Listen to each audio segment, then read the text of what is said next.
they don't, what'd you do? I don't know. I just punched him, picked him up, slammed on his head. They're just tough. They're physically tough. Yeah, you know? There's a lot to be said for that. Absolutely, 100%. Yeah, so that's part of the thing where you're training and you're dealing with, aches and pains and putting yourself in those positions where, you're physically exerting yourself and it's like, oh, man, it's tiring. Okay, I got to suck it up. Or like during all these Zoom classes and whatever else, yeah, it's not ideal. It's not the best thing we can do. And there's probably, I would bet you 90% of the people aren't training now. Yeah. Because I know it, because I know how many people are at our school and how many people are on Zoom classes. Yeah. And they're like, oh, well, it's just really hard. I go, so and then I see posts that they write and it's like, oh, I miss the martial arts so much. I go, no, you don't. Yeah. Because if you did, you'd be doing it, because I know the people that are missing it a lot because they're on those damn classes. Yep. And they're doing it. And it's not, and it may not be what they want to do, but it's better than nothing. And so because they're martial artists, because they want to train, they're into it. And that's what I'm about. And I tell you this, I've taken more classes myself in this last couple months.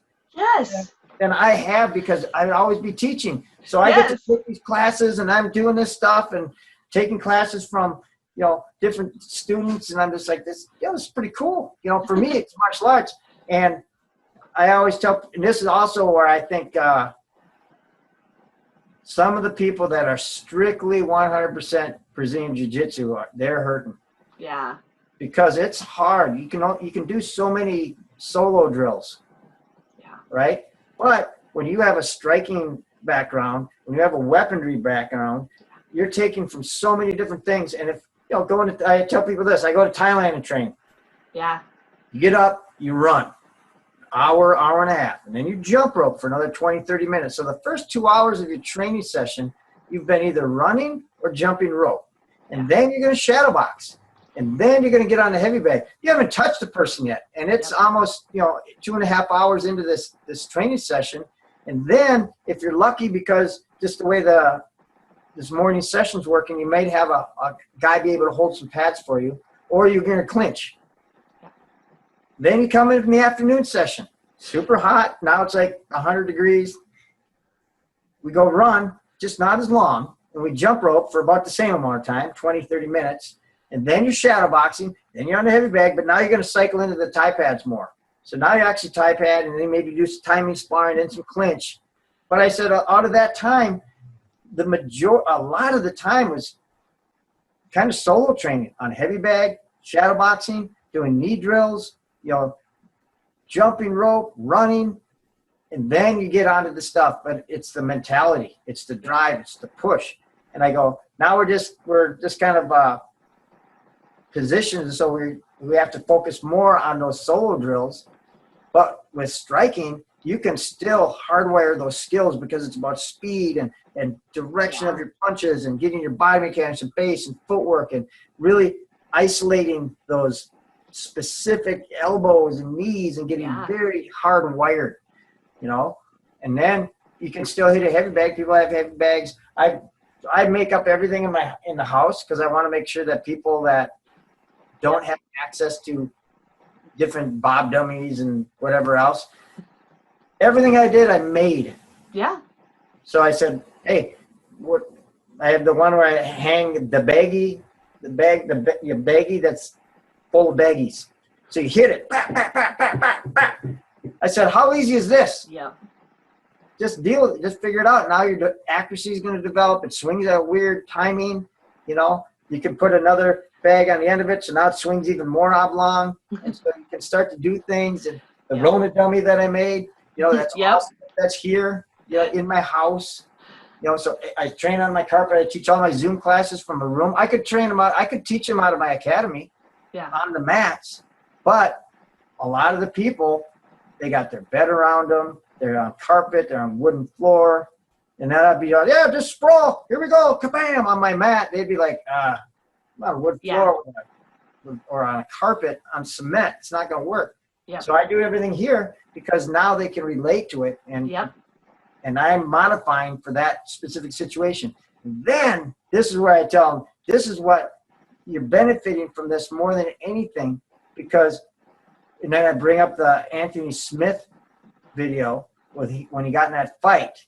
Yeah. Most trained badass fighters, and he said one of the toughest fights in his life in his house, In his home. because they're used to being on a mat and everything's ready and they're warmed up and all these different things, and there's no furniture around. You don't have to think about your family and your kids running around and panicking. Yeah. And him talking about his wife holding that guy's legs. Yes. Like, don't kick my wife. And he's like, okay. And then right back to fighting. Just, oh my goodness. So you got all this crazy stuff going on. And I go, now you're learning how to defend yourself in your own house and what it feels like to be on carpet, which is not the same as being on that nice grippy mat. Yeah. It's a little bit slippery, all right? And then if you have, furniture around and walls and corners you got to watch out for. And I said, this is more realistic training for self-defense than training it in the gym. Absolutely. So absolutely. Yeah, so I said, this is a benefit. You can either look at it as, geez, or it's like, okay, this is something that's going to benefit me at a higher level, because I wouldn't normally ever do this, but this is probably where, if I had a fight, it's going to be somewhere like this, or on cement or tar. Yeah. I mean, in the U.S. alone, we have a home invasion every 2 minutes. Yeah. I mean, most people get into martial arts, like you said, for some form of confidence or because they want to be able to protect their family and their home. What could be more realistic than training and modifying inside your home? Yeah. Right? So if we take it and use it as an opportunity to better ourselves and maybe have those discussions with our family, right, we're all better off. So I'm 100% with you. I'm doing a lot of the same things, and I'm so glad you brought that up. Yeah, I think it's important, really important. So I've got one more question for you. You've talked about during your battle with cancer that, mantras and, mindset was such a big thing. Obviously, it's the same with any kind of fight camp or any kind of training and all the things that you've done. Can you talk a little bit more about just mantra and mindset? Yeah. So, for me, growing up as an athlete, you find out that, obviously you're physically training, but as you start to get higher up in the competition, now mindset becomes such a huge part of it, because now you could have all the skills and all the abilities and all the techniques and just be physically a badass in the gym, but you can't connect the dots when it comes to competing under the lights, right? You get nervous, you're doubting yourself. You get tired before you even walk on the mat or whatever the situation is. So big part of that is developing your mindset, develop and kind of preparing and having routines that you go through to get you prepared for that, so that when you go on there, it's like your body already knows what's going on. It's like, we've done this. Take care of this. No problem. That's the way it is. And you start to learn these over time. And as a college athlete, you work with sports psychologists. Right? Because I always tell people that when you're at that level, you're dealing with other people that are very good, but now you have this other pressure of having to maintain your grades and schooling and doing all this other stuff. So you got all these things that are pulling at you and dealing with, and taking that and learning how to navigate that in your mind, all right, and becoming stronger and learning that, okay, hey, when I walk into that gym or that wrestling mat or wherever I'm at, everything else that was with me during that day, that can't come in with me. It's not going to help me anyways. And so you learn how to separate, these things in your mind. Now we're doing this. This stuff's not going to matter. So I'm not bringing any of that baggage in. And you do that enough, and pretty soon everything you do, that becomes you be able to compartmentalize things. Okay, this is happening over here, but it's not affecting this. So you're going to have to stay over there. And I always tell people, if the problem is so bad that you're bringing it into the gym, take care of the problem. Yeah. Take care of the problem, because it's affecting your training. But if it's not, you take care of that. The other thing is like the mantras or that mindset. For me, knowing that your body will keep going like a machine, but your mind gives up. Yeah. Your mind gives up. Like, I tell you this, my old wrestling coach used to yell at us, and he would be just tired and just pushing us super hard. And I remember him saying, if this roof was to collapse right now, all you would be sprinting out here and you'd be running full blast up the stairs, and the timbers and the bricks are falling behind you, and you'd be outside going, whoa, did you see that? The whole build, you forget 100% about how tired you are. And you're like, you're right. That's true, yeah. Let's just keep going, push through this. And again, that mentality, and the guys would tell me that, I used to tell that story a lot. Hey, this roof with a collapse, you'd be running out. And having that mindset of being able to direct those thoughts, knowing that your brain can only deal with a couple, one major thought at a time that's really going to affect you. So when that's the case, I'm training, I remember doing stuff that was really physically demanding. Your lungs are burning, your legs are whatever. And if you focus on that, believe me, they are going to burn, and your legs and your muscles are going to give in, and it's just, it's terrible. So I remember doing like Thai pads where you're just kicking and punching, and Thai pads and live wrestling, I think, are the physically hardest things that replicate that feeling of a fight, where your lungs are burning, your muscles are tired, you just got to keep hitting with power. Or a scramble in wrestling where you can't lay on your back and hang out. You got to scramble for top. You got to fight with everything you can to keep going and going and going and going. So you have that mentality. And what I would think about is I'd never think about my fatigue. I'd always sub-vocalize what I was doing. Okay, keep my other hand up on my toes, pivot. So I'd always be focusing on the technique and never about my fatigue. And then when the buzzer got done, you'd be like, okay. And then you'd have one. How we would do it back in the day, we'd have a 3-minute round, and then when a 3-minute timer would go off, then we'd have to sprint and do 8 sets of threes. 1, 2, 3 kick, 1, 2, 3 kick. So then the faster you got done with your 3 kicks, the more time you'd have. So if you got done with like 12 seconds, then you'd have like 48 seconds of rest. If it took like 20 seconds, now you only got 40 seconds of rest, because that timer's going to come back, and the holder's going to, you don't care. The holder doesn't feel you're tired. And so go. And then the other thing, like in Thailand, there's no such thing as a 3-minute round.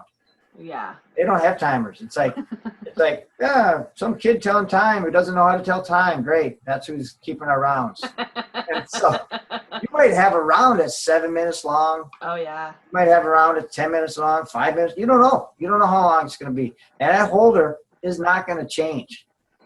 And so you just got to learn how to continue to push through. So over time, you realize that, okay, I can push my body. I can push past this. If the person on the right and the person on the left is doing it, I can do it.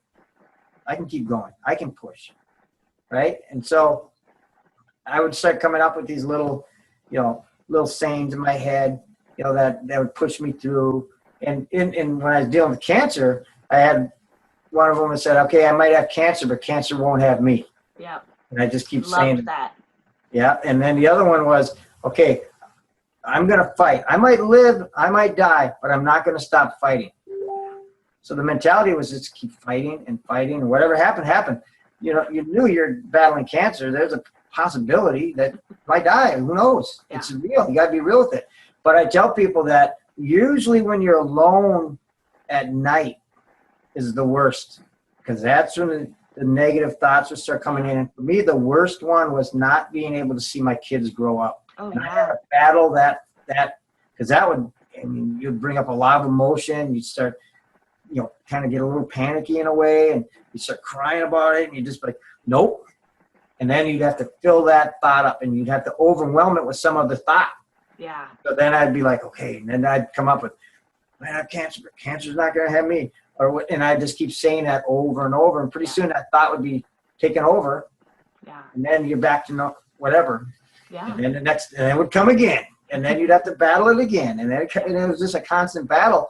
And if I didn't have that ability to know that you fill up your mind with anything, literally, you could just say water, water, water, water, some weird word over and over. And if you're occupying your mind with that as opposed to the negative thought, yeah, you're doing your job at that point.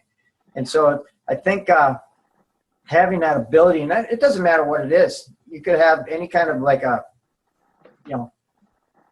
simple mantra when you're going through stuff. I'm always expanding my abilities and skills. I'm always, whatever. You just say it over and over and over and over. And for me, I do that in the morning right away in the shower. I have my little This is going to be the greatest day ever. I'm going to love and take on any challenge I can, and I'm going to love the challenge. Absolutely. Always expanding my abilities and skills. I'm empowered my mind, and I just keep saying these things over and over. And I have this one where I go through the alphabet. Basically it's like, I'm in charge of my mind, and I will take charge of and I go through my actions, my attitude. I'm going to be bold and courageous and disciplined and decisive. I'm going to be energetic and totally excited. I'm going to be a fighter. I'm going to forge through the fire. I'm going to, then I'm going to be full of gratitude, and I'm going to have grace, and I'm going to be healthy and happy and intense and inspiring and full of joy and kindness and love and motivation. And I just go through the entire alphabet. And I said, that takes what? A couple minutes, a minute or two?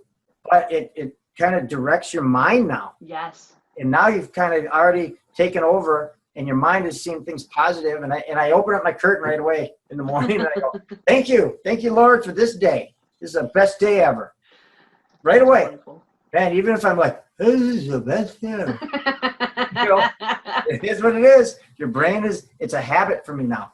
And I tell people those habits that you have are huge.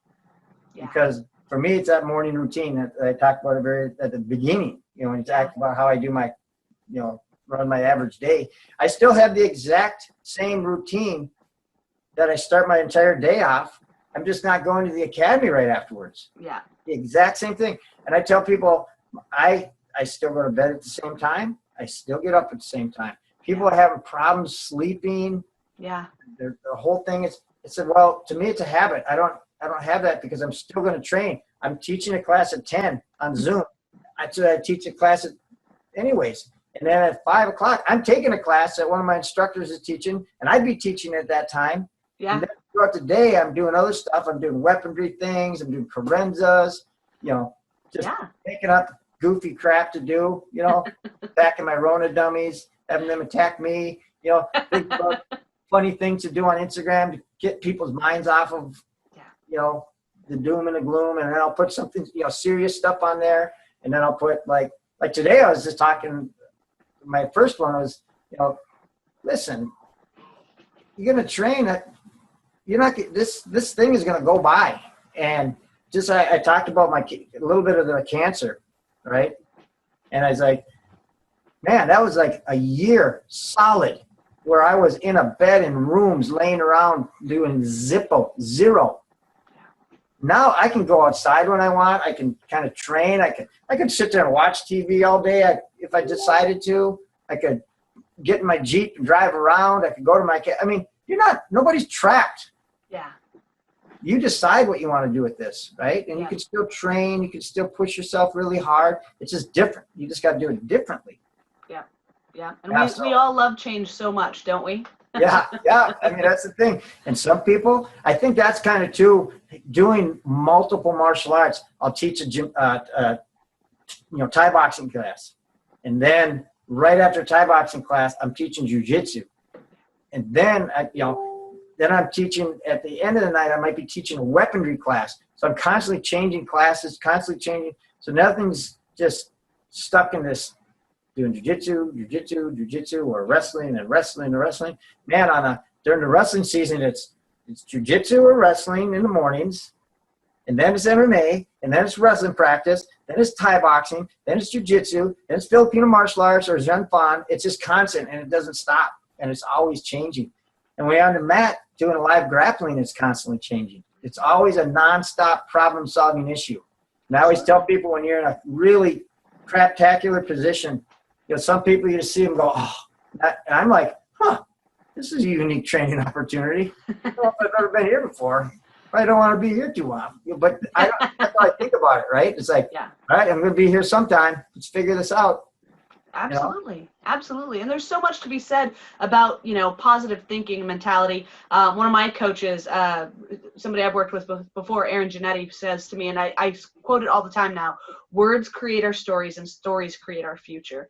And so I think developing mantras and a certain style of positivity in your mindset goes so much further than just being every day in your average. And like you talk about, journaling sometimes is so powerful, but setting that mindset, setting those schedules, setting those routines and habits go a long way. Because even if you do one thing today consistently for the next year that will make you better, imagine where you'll be in a year. Yeah, exactly.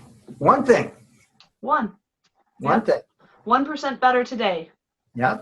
So before I let you go, he will kick me if I don't ask. I asked the Aperture Fight Focus group.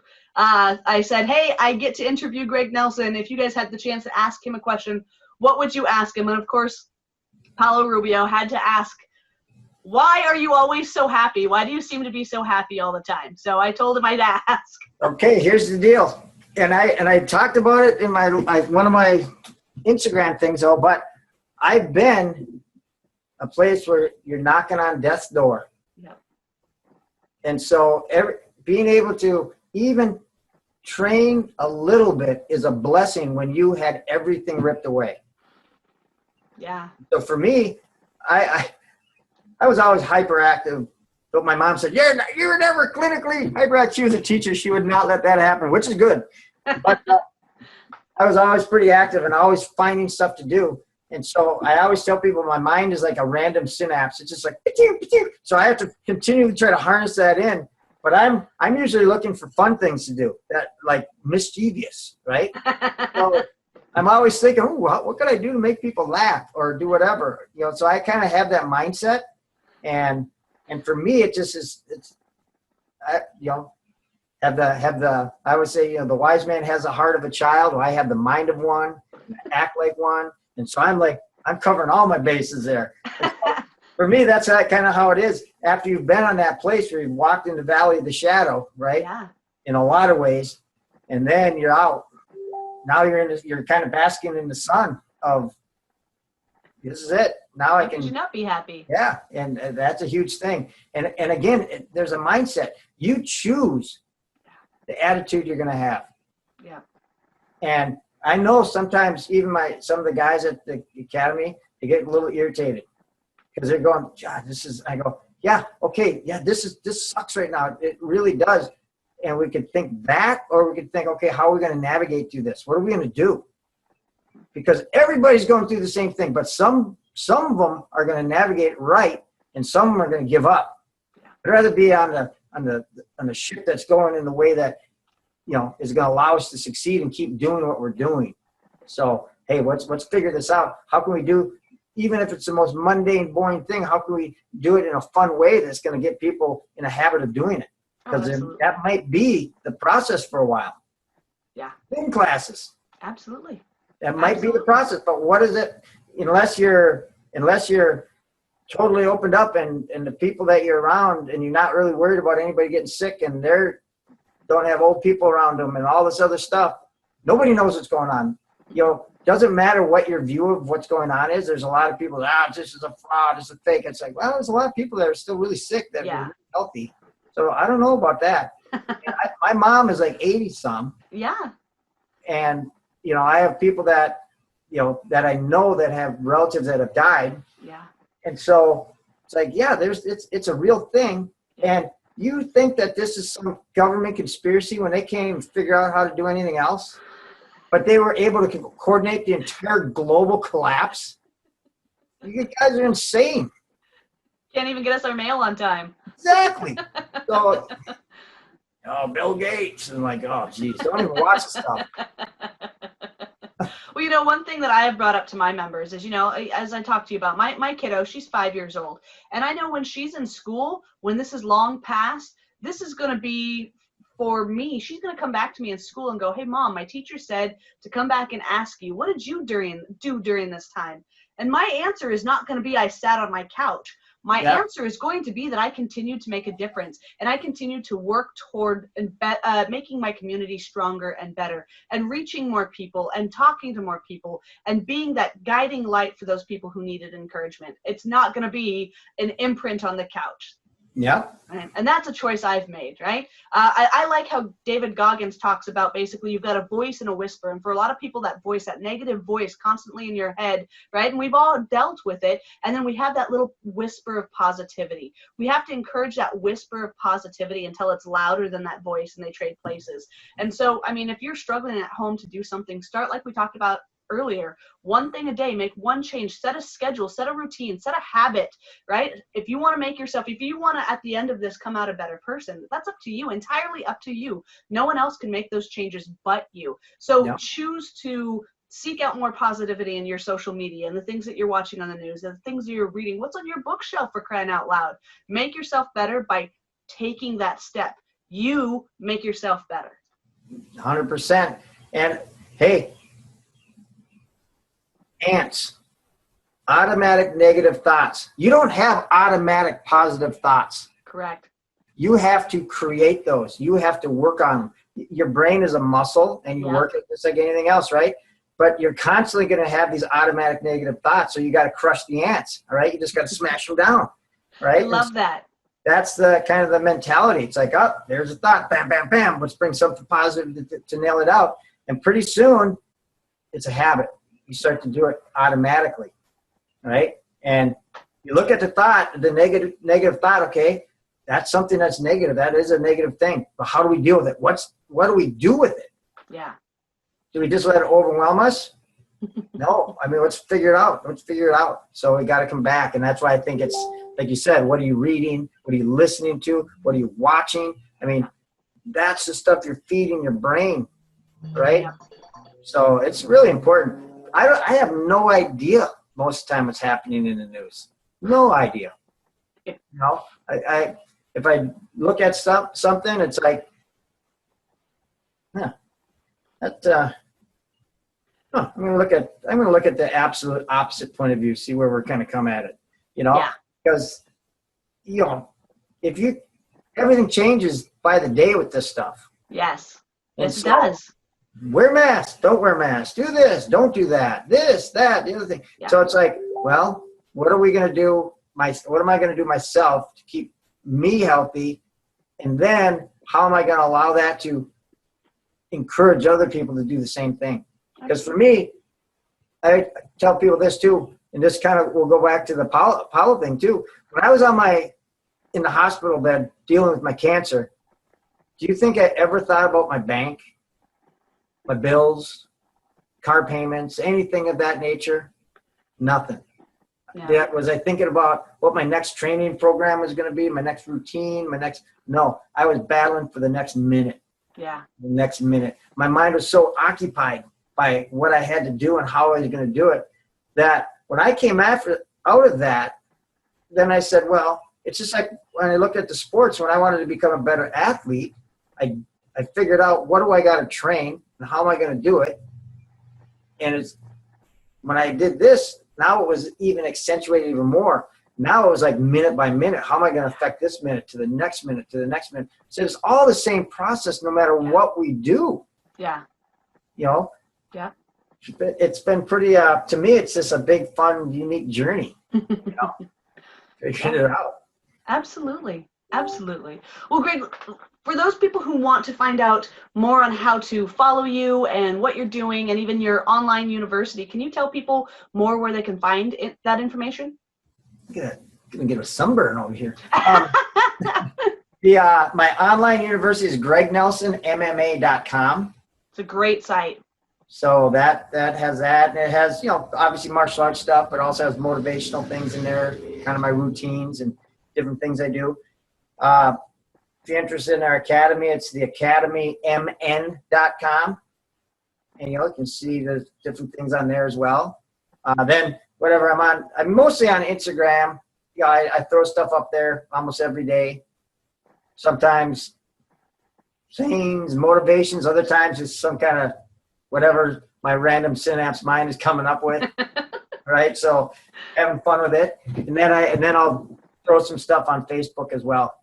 So Awesome. I'll just throw stuff around there. And that's all, if you look under Greg Nelson Oh, yes. MMA, it's all. Your information is easy to find. But, of course, I will link all of that in the comments below underneath this interview. So, please make sure to follow Greg, support him in all the things he's doing because, I mean, you haven't noticed, he's just fantastic and one of the most genuine, giving people of his time and effort and just so knowledgeable, just an encyclopedia of knowledge. Greg, I want to thank you so much for coming on, sharing your time with us. It has been an absolute honor of my lifetime and pleasure to be able to chat with you and ask you all my questions.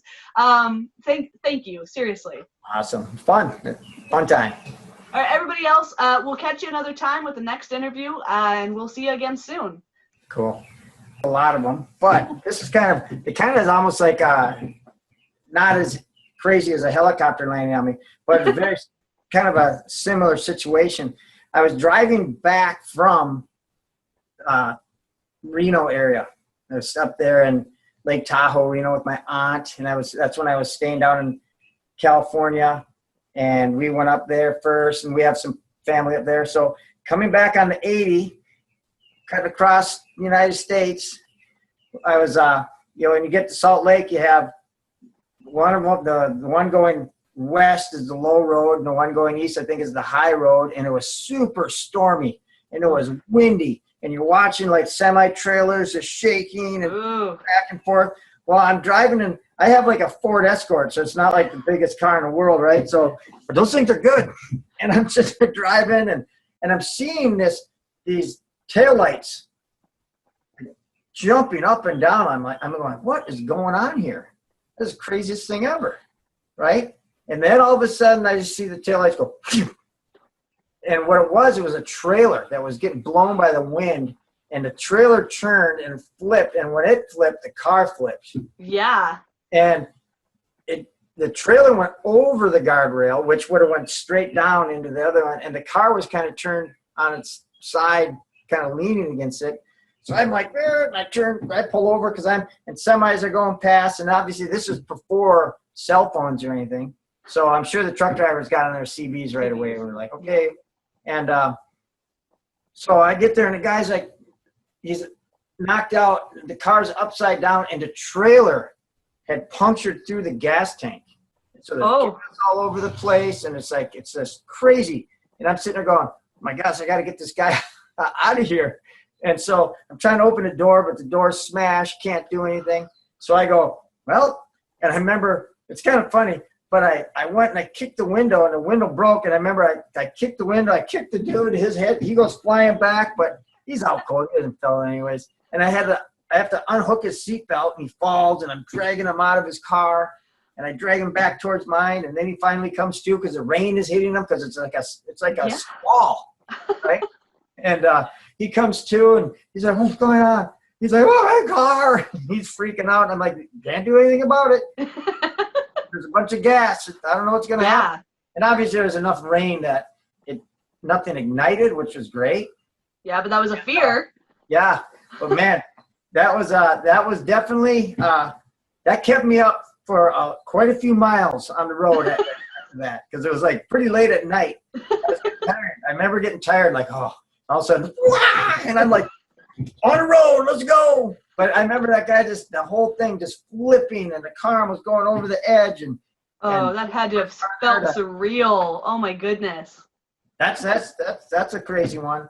That's a good one. That's a good one. Another one that's kind of a crazy one too, but this is more like a fight scene almost. But I was getting done working at Target Broadway, which was on the North Minneapolis, which was basically the black side of the town. I was like a GE light bulb. The thieves know who you are. You're one of the only white guys working. And it was like a cat and mouse game, right? So I was like, sometimes you'd be like, hey, what's up? And you know the person's a thief, but we're out of the store now. It doesn't matter. And I was pretty fair. I tell you this. I go, if you fight, I'm going to chase you. I'm going to attack you. I'm going to drag you back in. That's the way it is. You get away, you get away. All right? I'm going to be fair about it.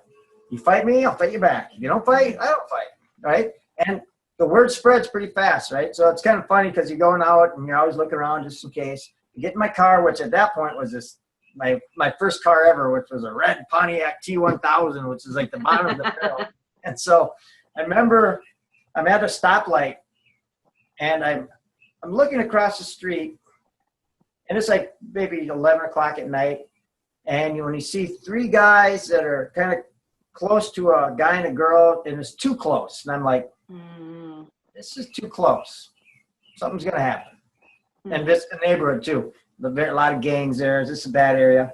And it was right by this strip joint called BJ's, of all places, right?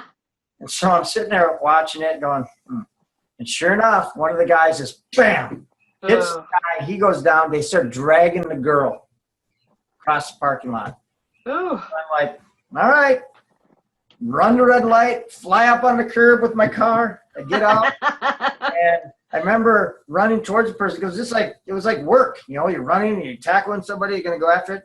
So I went, grabbed the person that had a hold of the girl around her mouth and around her body, dragging her, and I get punched in the face by the other guy.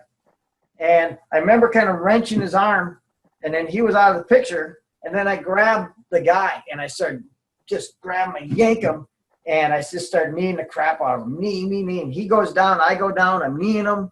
And then I get back up, and the third guy's there, and he just takes off running. And so I'm like, okay, got this taken care of. By that time, the bouncer comes out of the bar, and he's got the guy that originally punched me, and my nose is busted, that's bleeding. You know, the other guy that I was kneeing, he's on the ground. He's bleeding out of his nose and out of his mouth. He's kind of gurgling. And I was like, whatever, too bad for him. Right? The lady's all freaked out. She runs over to where her boyfriend was. His face was just gashed open. Ooh. He was out cold.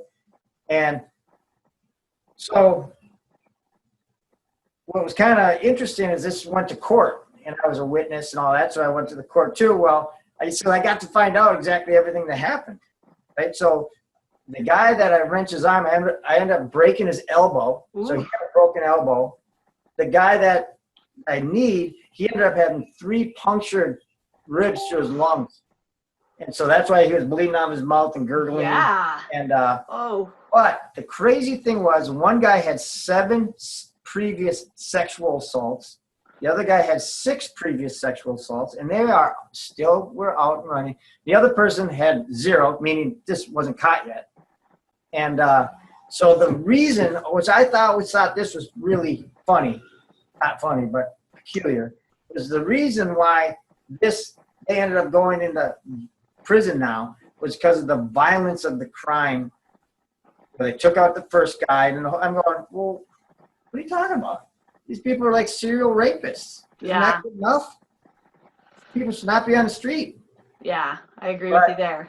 And I remember the lady, she was like just so thankful, grateful, and you know, the boyfriend has a big scar on his nose now, but it was pretty wild. But that was just, and the funny thing is there is story after story like that, because the Target was so crazy back in the day, and all these fights, and everyone's getting stabbed, and there's just this and that. But it was that was one of the wild ones, because you're thinking, just driving home from work, but you're so tuned of seeing things that aren't normal, and you're like, that is not normal. Yeah, you're just in tune to it. No one else pulled over. Yeah. No one else. Not one. So that, if I was there, who knows? That lady would have been raped or worse. And those guys might have gone on to commit more. And nobody pulls over. Nobody wants to get involved. And so, you know, there's not a lot of people that still to this day that are going to be there to help you out. That's the thing. It's a kind of a bummer. Yeah. People just want to avoid being hurt. Yeah. Yeah. It goes back to show you're always your own best defense. Yeah. And that's why I always tell people, you know, martial arts is essential for people. Essential for people. Absolutely.